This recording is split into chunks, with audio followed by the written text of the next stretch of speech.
Numbers chapter 27, and today we'll conclude our study of the book of Numbers.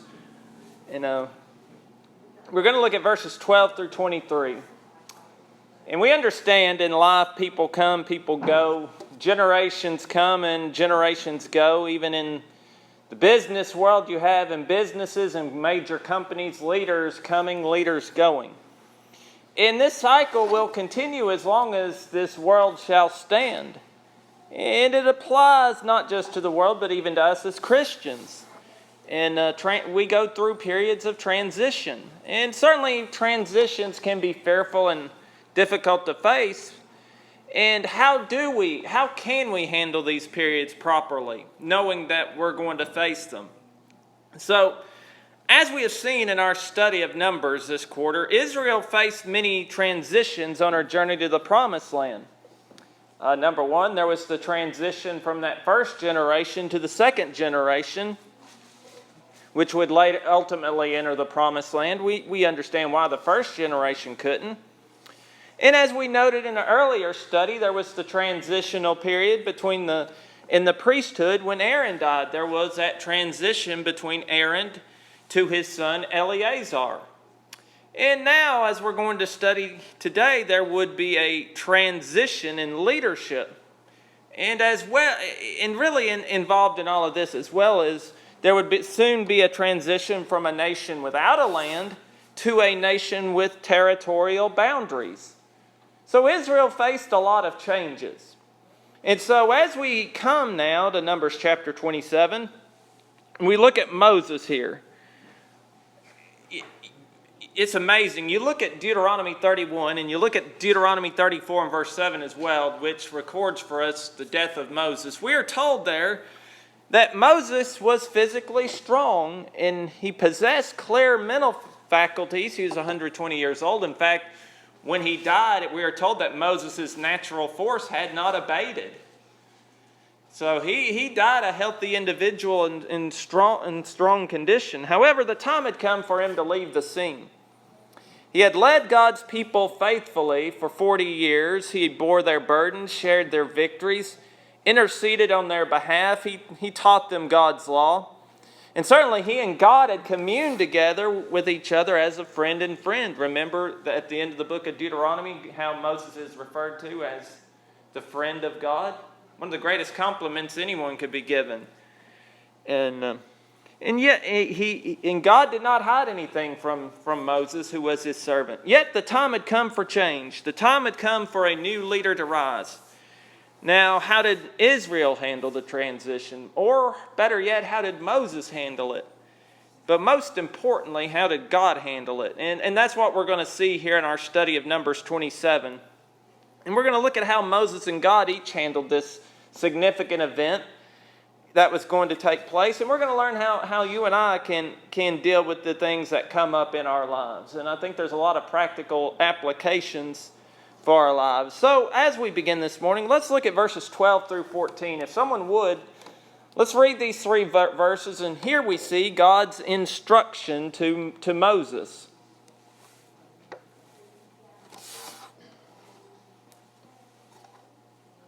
Now the Lord said to Moses, "Go up into the mount of Baram, and see the land which I have given to the children of Israel. And when you have seen it, you also shall be gathered to your people, as Aaron your brother was gathered. For in the wilderness of Sin, during the strife of the congregation, you rebelled against my command to hallow me at the waters before their eyes.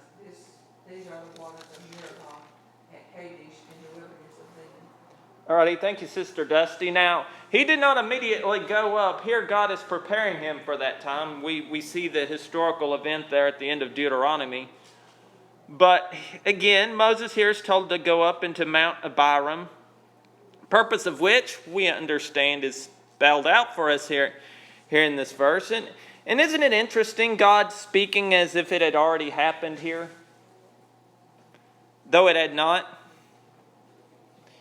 God speaking as if Israel already possessed the land. But that shows to us, what does this show to us? I know the answer. Let me ask you, what does this show to us when God speaks of things as if they had already happened, yet they had not yet happened? What does this tell us about God? foreknowledge of God and He keeps His promises. The promises of God do not fail, do they? And to us as Christians, those are the most comforting words we can hear. God cannot lie. Titus 1 verse 2. And so when God promises something, He will fulfill it.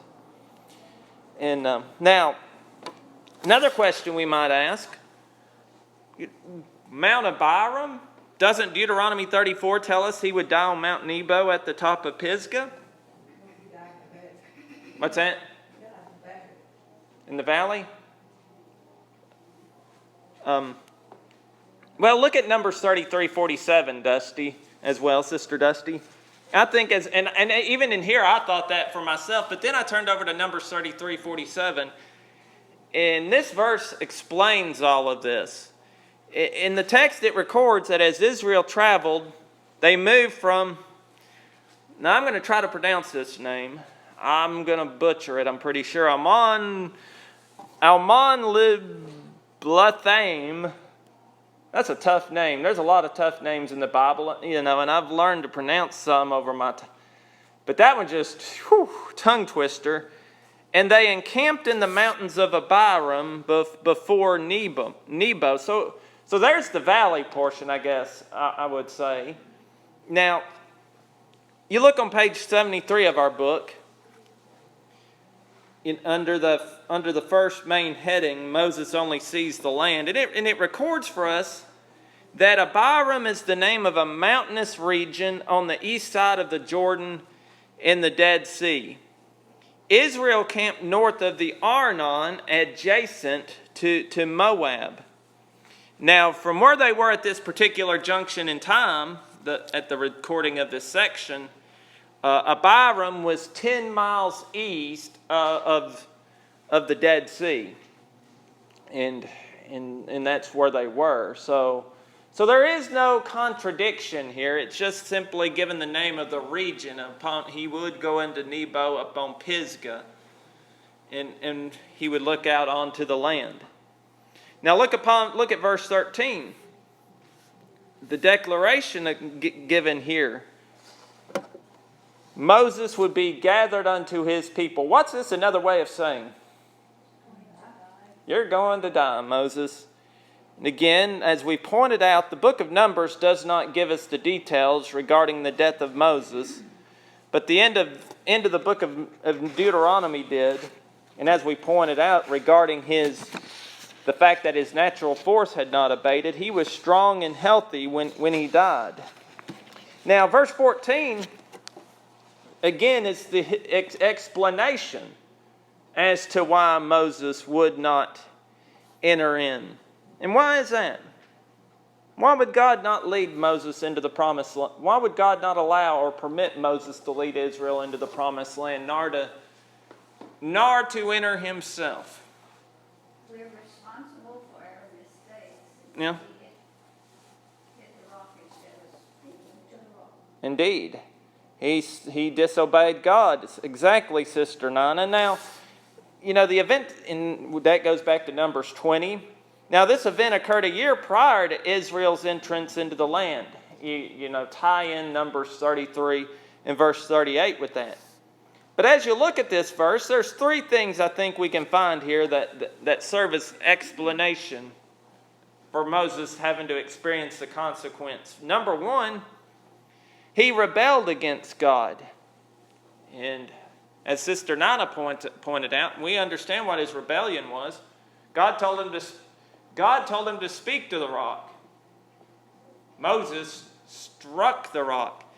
And I find it interesting, and I think if you remember there in that same text when we studied it, Moses referred to Israel as the ones who were rebels. Did he not? But ironically, the rebellion there, and indeed Israel did rebel in their constant complaining and murmuring, but sadly Moses himself demonstrated the spirit of rebellion against God, did he not, when he disobeyed? And indeed, sin is rebellion against the will of God. Not only that, the second thing I believe we see here is that Moses sanctified not God before the eyes of the people. Now, what does this mean? He didn't give God credit. That's why I don't think he actually rebelled in the sense. Yeah. I think of rebellion. Mm-hmm. He did that in the spur of the moment. He flew mad. Yeah. It wasn't actually like when they would rebel and say, we're not going to do this or we're not. I think that's a good explanation. He just flew mad and he struck it, and he didn't give God the glory. That was the sin. I think you're right there. He sinned in his anger. A lot of times we sin when we don't mean to and don't Right. actually know we're going to.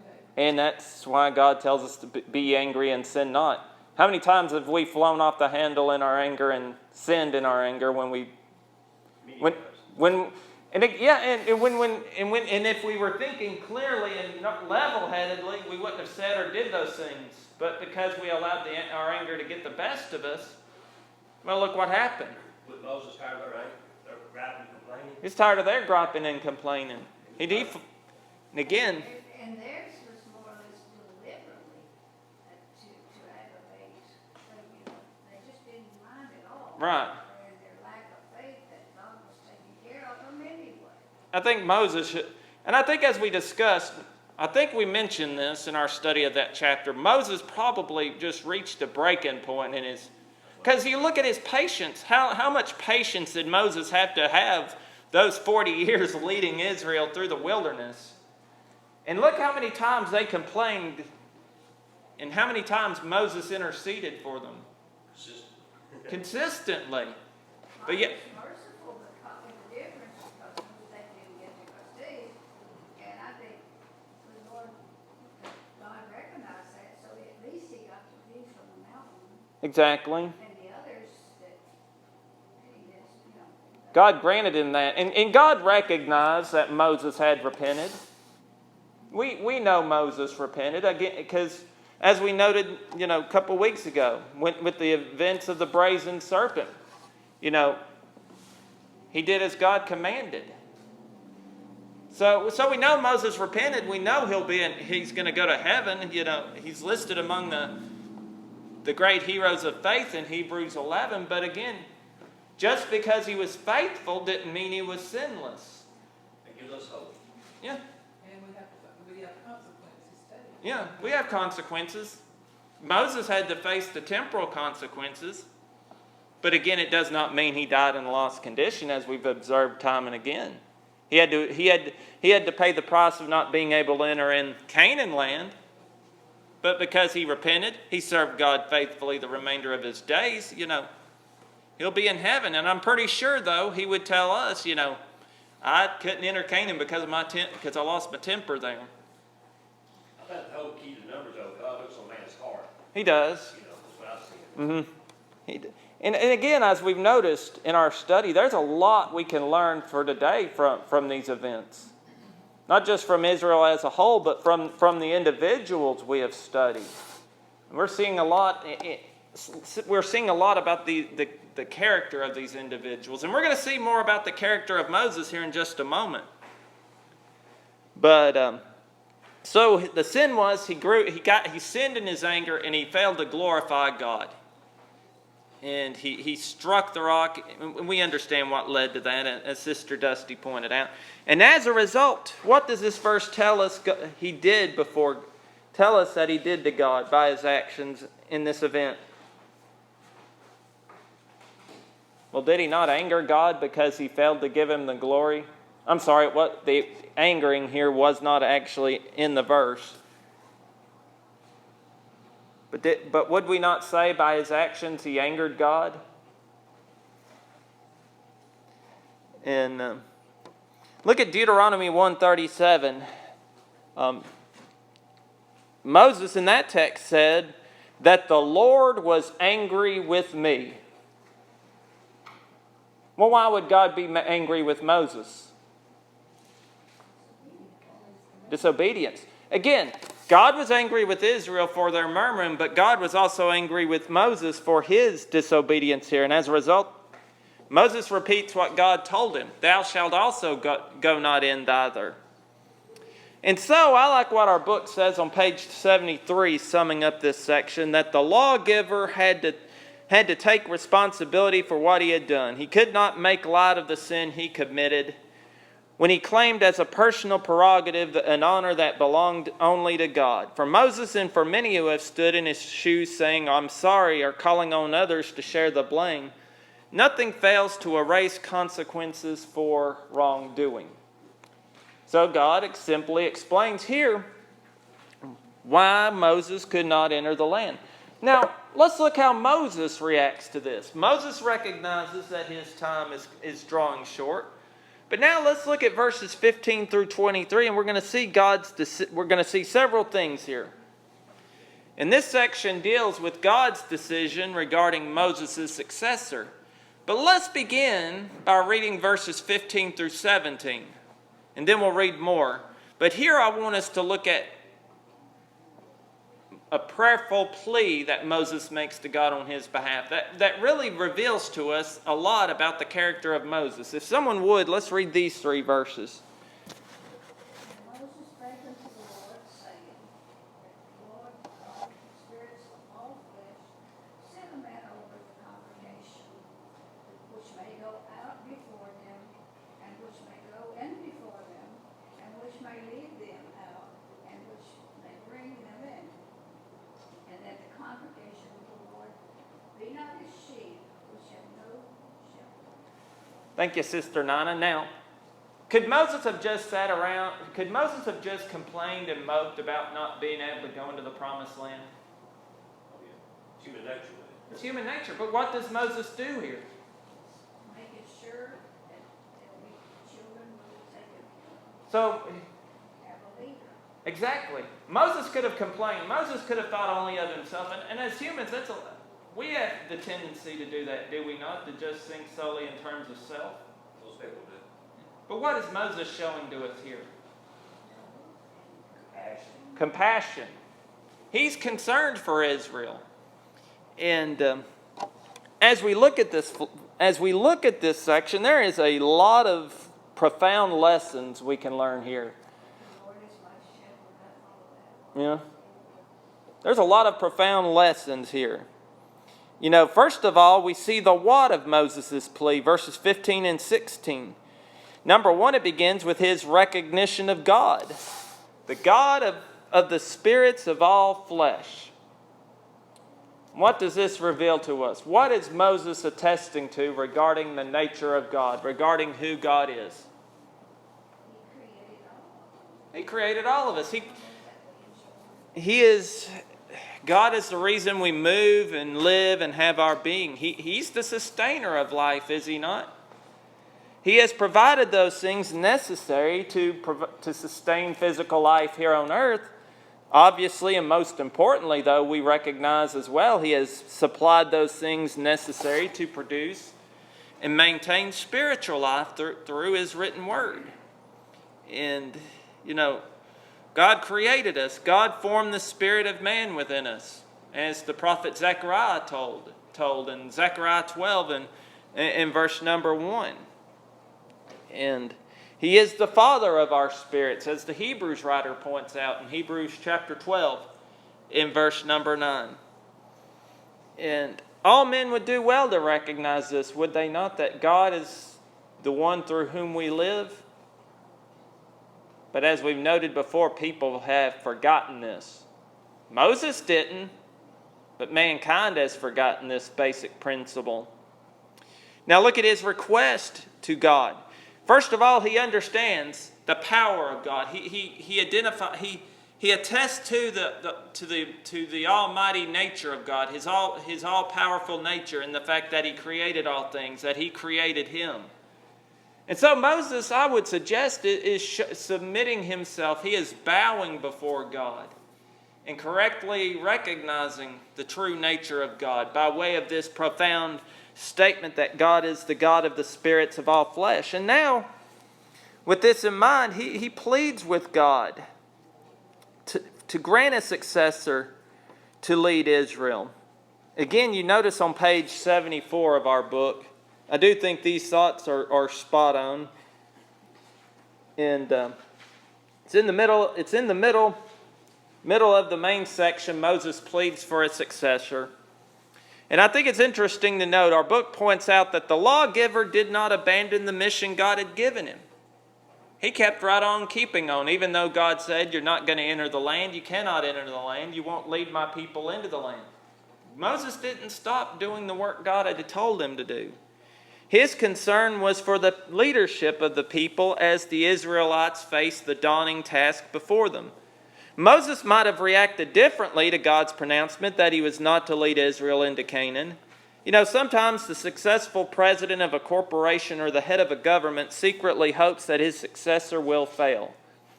He may be afraid his own achievements will be forgotten or will lose their brilliance if they are overshadowed by one who does as well as himself.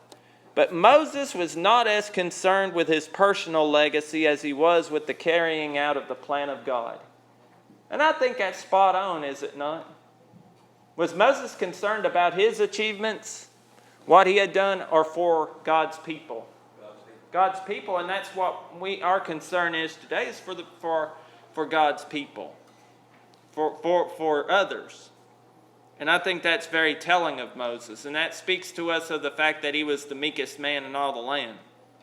Now, why? Why would he make this request according to verse 17?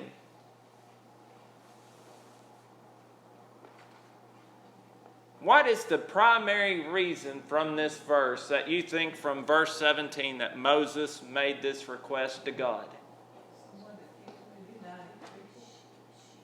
No power struggle. No power struggle to keep the people united, and so they would not be as with a sheep without a shepherd. I love that analogy. Indeed. You know, as David said, the Lord is my shepherd, I shall not want. He leadeth me in paths of righteousness for his name's sake. You know, and that's what Israel needed, was someone who would lead them in the Lord's way. And notice this as well. Sheep which have no shepherd. Do you realize this terminology is used throughout the scriptures? Now, what does this suggest? A sheep being without a shepherd. What's the picture you get in your mind regarding this phrase? What is the significance of it? They can't take care of themselves. Can't take care of them. Can't take care of themselves. What else did? Just like we can't, we need God to take care of us. Someone to watch over me. Someone to watch over us. It's not a man that walketh to direct his own steps. It's also a situation of being lost, helpless, because we can't take care of ourselves, scattered, bewildered, even devoured. You look at Matthew 9:36, and you look also in Mark 6:32, when Jesus looked on the multitudes, and Jesus had compassion on them because they were as sheep not having a shepherd. See, that's the same terminology we see here. And again, isn't this the same mindset that Moses is having toward Israel? Is he not showing compassion toward his Israelite brethren? Indeed, he is. In fact, Moses is a type or a shadow of Christ in a lot of many ways. Christ is the prophet like unto Moses, but greater. And the reason Moses made this request, according to our book, was so that Israel because if there was not a leader to lead them, to guide them, Israel would have been left to flounder aimlessly. And so God's listening to Moses' petition, and I would suggest God answers his prayer, does he not? Let's read verses 18 through 23 now, and let's look at God's plan for Israel. If someone would, read these verses for us. And the Lord said to Moses, take Joshua, son of Nun, with you, the man in whom is the Spirit, and lay your hands on him. Set him before Aaron, the priest, and before the congregation, and inaugurated him in their sight. And you shall give some of his authority to him, that all the congregation of children of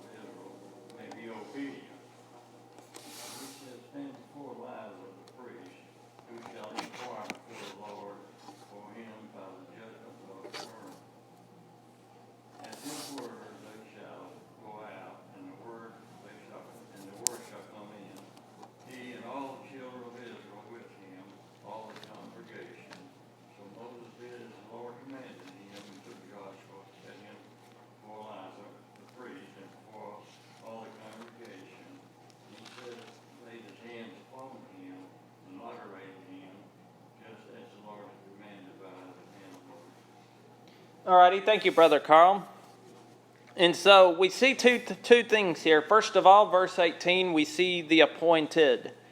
And God here specifically tells Moses, take you Joshua, the son of Nun, a man in whom is the Spirit, and lay thine hand upon him. Now, Joshua here is declared to be Moses' successor. But the question now is, why did God specifically choose Joshua? He had been Moses' assistant, and he had the faith with the spies when they went into camp. I mean, he had the faith that all of them should have had. Exactly. When we studied Numbers 14. I was going to ask you about the word that verse uses authority and empowerment, and that verse uses honor. With some of thine honor Mm-hmm. on him. I've got King James. Yeah, in verse 20, the King James says, some of thine honor. Honor, that's right. Aren't they? Mm-hmm. You think of authority and honor is a more inward Mm-hmm. spirit, but I guess it's the same thing. But now the point there is, in any way, this would be before the whole congregation of Israel. And the reason God gave that was so that Israel would know that it was to Joshua they were to hearken to and trust. I didn't get that. I was thinking There's, authority is different. this was a public appointment. The congregation accepted. Yes, exactly. That's exactly right, Brother Ricky. So the congregation would accept him. And again, verse 19 tells us it would be before Eleazar, the high priest, and the rest of the congregation of the people. This would not be, God was not going to appoint Joshua to the leadership in secret. This was not done in a corner. This was done openly, publicly, where all Israel could see. So they would know that this is God's man. And that would help Joshua too, I mean, It would. telling the people, look to him. Mm-hmm. I didn't get it, and I was confused. I see what you're saying there. Mm-hmm. But he didn't give him all his authority. The book Give him some authority. Yeah, some. He did not have the same authority as Moses, because look at verse 21. Look at verse 21. We're told he, that is Joshua, shall stand before Eleazar, the priest, who shall ask counsel for him. Now, this tells me Joshua would be civil and military leader of Israel, but he would be subordinate to the high priest and was to seek his counsel. Moses wasn't subordinate to Aaron or Eleazar, the high priest, because God spoke directly to Moses. Hold your place right here. And I think there's a passage at the end of Deuteronomy that helps us understand the differences in the authority that Moses had and the authority God gave Joshua. In verse 10 of Deuteronomy chapter 34,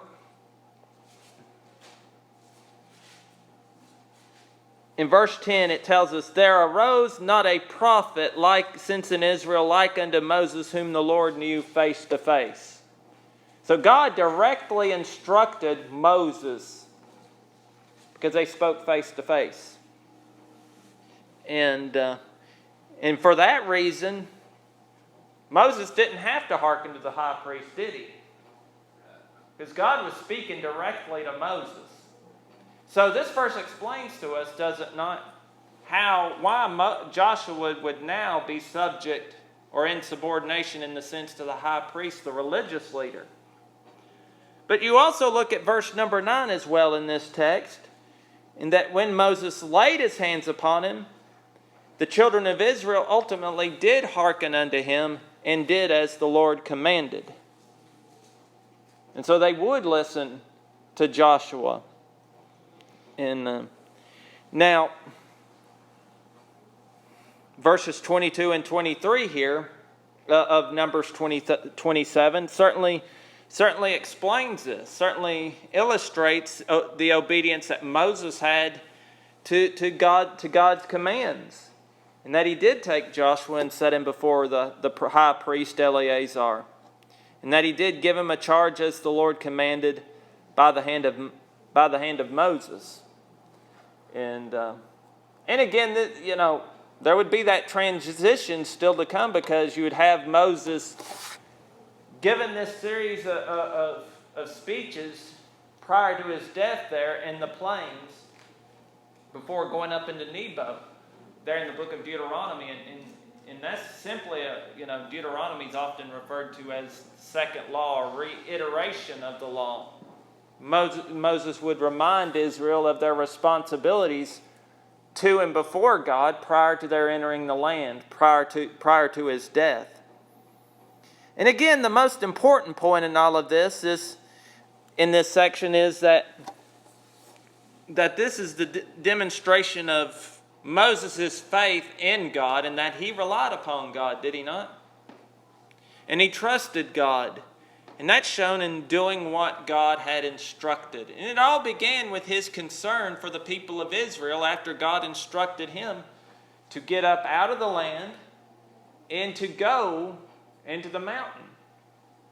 Wasn't concerned about himself, but he was rather concerned about the people of God. And I think that's one of the most basic, one of the most fundamental lessons that we can learn from this section. And there's a whole host of other lessons we can learn. And I think number one is that we can be prepared for change, can we not? When we are faced with times of change, we can be properly prepared and equipped, can we not? Through the Word of God, through God's Word, but above all, through prayer. When we face times of change, face times of transition, wherever it is in our lives, what's the first thing we should do? Pray. The effectual fervent prayer of a righteous man availeth much. James 5:16. I don't mind quoting that verse time and again. That shows to us the power of prayer. Prayer is powerful. If it wasn't, God would not have said it avails much. Because God hears our prayers. And God answers our prayers. But again, he answers them in ways sometimes that with a no. Powerful in communication. Indeed there is. Well, this could help older people like Carl and myself. Moses approached his death with calmness. Yeah. And of course, God did help him with the grave and all, but I could allow him a little worse. The calmness, and he knew where he was going with people. Indeed. He relied upon God. Those verses are very applicable. Mm-hmm. They're applicable to everyone. In fact, Moses approached his death with calmness. Think about Jesus' death. How he approached his death. We understand the events in the garden, but prior to that, he told his disciples, "I'm going up to Jerusalem, and I'm going to be betrayed up and delivered up to be crucified." And one of his prayers was, "If it be thy will, Lord, take this cup, let it pass from me." Yeah. But he still accepted it. He did. Thank goodness for that. And it's also interesting to note that in that regard, you see the calmness of Jesus. In his death, in his crucifixion, he was in control the entire time. He allowed he knew why he had to go to the cross, and he allowed those wicked men to crucify him, to treat him spitefully. But again, the key word is he allowed it, he permitted it. He was in control. It was the will of the Father. Doing the will of the Father. And God used those choices of men. Because as God, could he have come down from that cross? Yeah, he could have came down. We talk about the nails of the cross. It wasn't nails that held him to the cross, was it? What held Jesus to the cross? His obedience and His love for us. Indeed.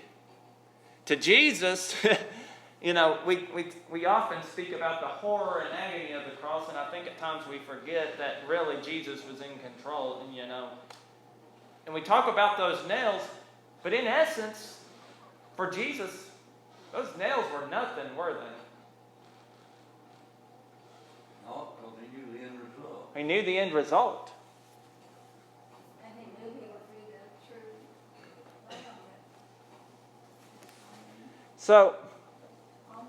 So I think it's interesting, as you pointed out, Sister Nana, in comparing and contrasting Moses and Jesus, the calmness they had. A lot of times in life we face difficult situations and we tend to panic, do we not? I panicked. I'm sure we all have panicked at times. Felt like for faith.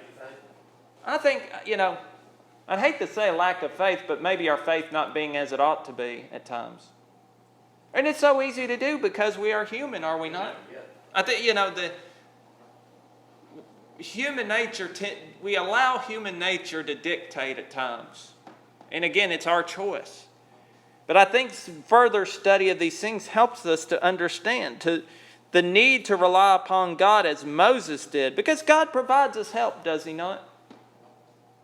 He provides. And that's one of the greatest assurances that we can think of. Again, this ties in with our series, ongoing off-again series on Sunday night, the providence of God. We're seeing His care, His foresight for His people, and indeed He provides. And to me, that's comforting and assuring. And I think above all, though, we need to apply God's will in handling these situations. And it applies to every aspect of our lives, does it not? In the church and in our homes, too. You think about your home. You think about the home. You think about the transitions that occur, especially as parents. When your children grow up. And then as parents, you're transitioning from having children at home to empty nest. I don't know about you. I'm not there yet, but it seems like I'm getting closer every day because Robbie's already 9, Liam's 7. Before too long, Robbie will be 18. But I would surmise that when children leave home, that's a difficult period for a parent. Even grandparents. My granddaughter came home and we had this conversation, and this is personal, and I probably shouldn't be discussing it. I had not convinced her that she was beautiful and she was strange things on the ears. I was upset, but I didn't know quite how to handle it. Mm-hmm. I said nothing this time. She obviously didn't listen to me. Right. It's hard. It is hard. I mean, today's society, you want to just give up, but you can't. You can't give up. Their influence is so bullying, so strong with the crowd. She said, well, everybody does it. It doesn't make it right. Mm-hmm. And certainly, you're beautiful. You don't need that, whatever. Right. I was very distraught. I didn't fuss at her. Maybe I don't know what to do. Just keep my mouth shut. Mm-hmm. And walk by faith. And that she will mature enough. Get worse. Mm-hmm. And that's what we have. And here's the thing, Sister Nana. Here's the thing. In these difficult situations as Christians, when we face these challenges, these changes, and it's easier said than done. We need to pray persistently. Right now with her, that's all I can do. And God will help me. I know that. Keep on asking, seeking, and knocking. But I was really upset. My little Katie that used to come here. Yeah, every summer, all the time we brought her here to Sunday school. It is, and it is hard. And all you can do is just continue to pray, keep trusting God. But I still thank the Lord for Katie. And you thank God. Brought such joy and you pray for the best possible outcome. And as a Christian, we just got to keep walking by faith. You know, walking by faith, understanding that, you know, things will work, you know, I can't control it. we can't control certain things, but we also recognize God is in control. And so, though there are things that may not turn out the way we want them to, we recognize God cares, God is in control, but God cares. And that's why we cast our cares upon Him, is it not? Cast all your cares upon Him, for He careth for you. And we walk by faith. And so I think as we close, when we are faced with situations, main thing we need to do is turn to God, rely upon God, and apply His will to every situation we face in this life, so that heaven will be ours in the life that is to come. And that's what it's all about, is a trust and reliance upon God.